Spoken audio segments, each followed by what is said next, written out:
Have you ever been playing an RPG and you get a new party member and you think to yourself, yes, this character is going in my final party. Maybe they're really powerful. Maybe they just did something really cool. Or maybe they've just got a legendary booty and oh my god, is that Spider-Man twerking on a traffic light? And all of those are valid reasons. Well, except maybe that last one. But the point is that sometimes you just instantly connect with a character. You know they're the one for you. And I say this because over the last couple weeks, I've been playing the heck out of Metaphor ReFantazio, and I've gotta say, I found myself positively obsessed with the character design of Hulkenberg. The moment she appeared on my screen, I was like, yes lady, you are sickening. I don't have a sugar daddy. I've never had a sugar daddy. If I wanted a sugar daddy, yes, I probably could go out and get one because I am what? Sickening. You could never have a sugar daddy. Yo, Shangela, calm down. I'm just here to talk about a video game. I don't know why I got myself. I built myself from the ground up. Hulkenberg reminds me of characters like Agrias from Final Fantasy Tactics, Cerya from Tactics Ogre, Freya from Final Fantasy IX, and so many others that I can't wait to talk about. In fact, I'm fanboying so much that I've sat down today just to spread the gospel of Hulkenberg. We're going to be answering questions like, who is Hulkenberg? What is Hulkenberg? And why is Hulkenberg?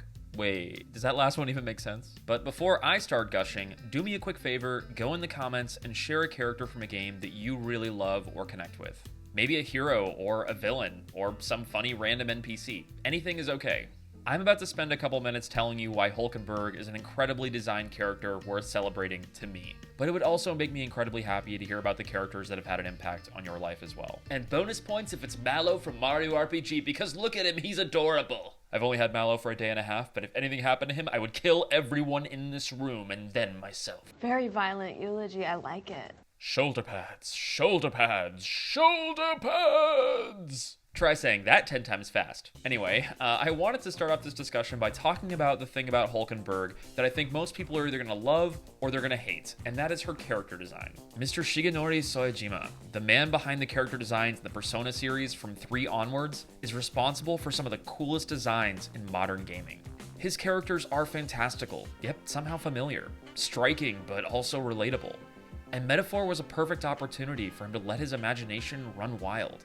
If you've played a modern Persona game and you found yourself gawking at one of the character portraits, there's a good chance that Soejima was responsible for that artwork.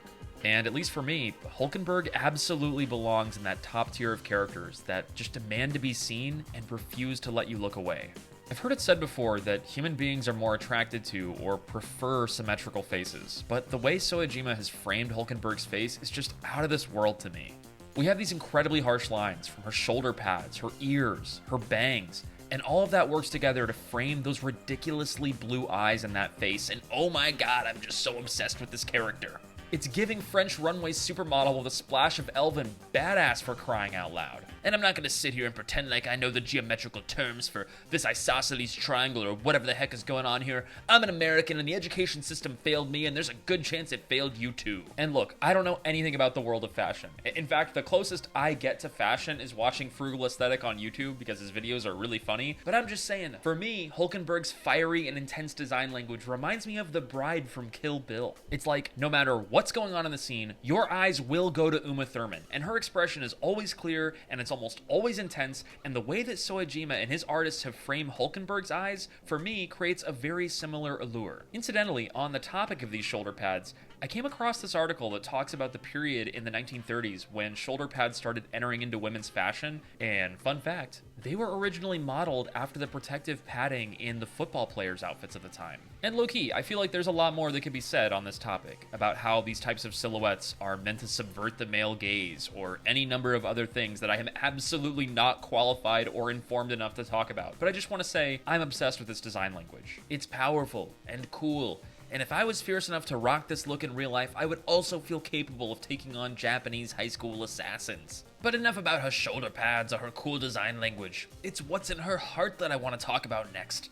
It's why Honorbound nights are the best. So I grew up playing games like Super Mario World and Final Fantasy and Quest 64. And I don't want to hear anybody throw any shade at Quest 64 because it's not as bad as everybody says. But my point is, when I played Final Fantasy IX and Tactics for the first time, I adored characters like Agrias and Freya. These characters in the Final Fantasy series represent incredibly strong women, fallen knights that watch their world burn around them or fail in their duties. These are powerful, stoic characters. These women are not the butt of the jokes in their stories, and they don't take no business from no one. Cerya, another one of these characters from Tactics Ogre, has one of my favorite lines ever in a situation where one of her opponents is taunting her about her fallen comrades, and she bites back with seething rage. How it must shame you, Cerya, when all who called you friend are dead. Do you think me a fool? My people were prepared to die. The shame would be in letting their deaths be in vain.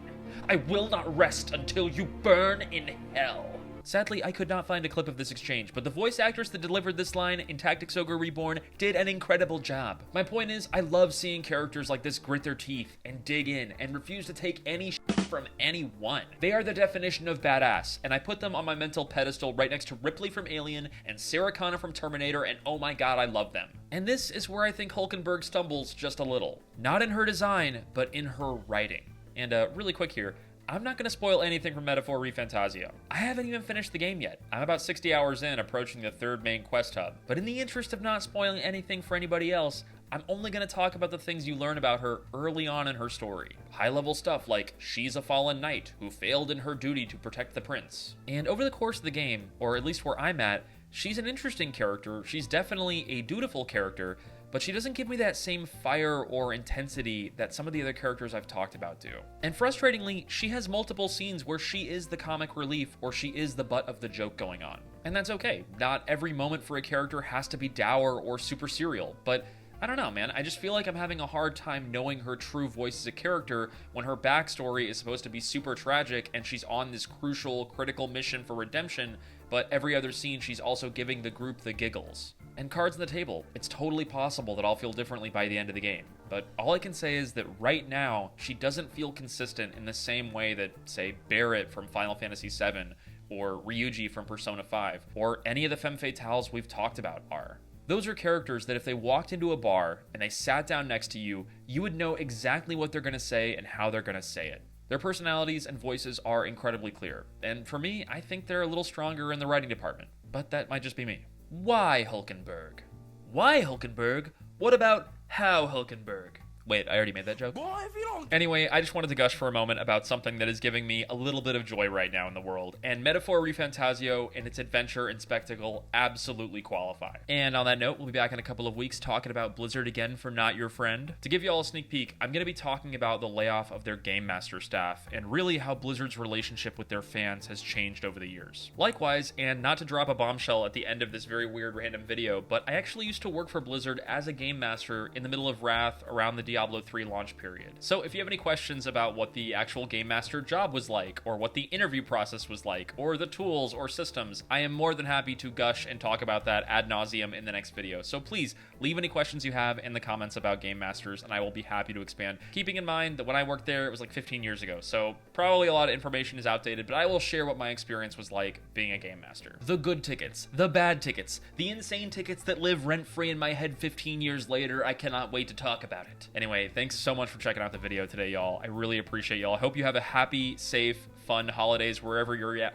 at. Hopefully you get to play Metaphor or some other great games, spend time with friends and family.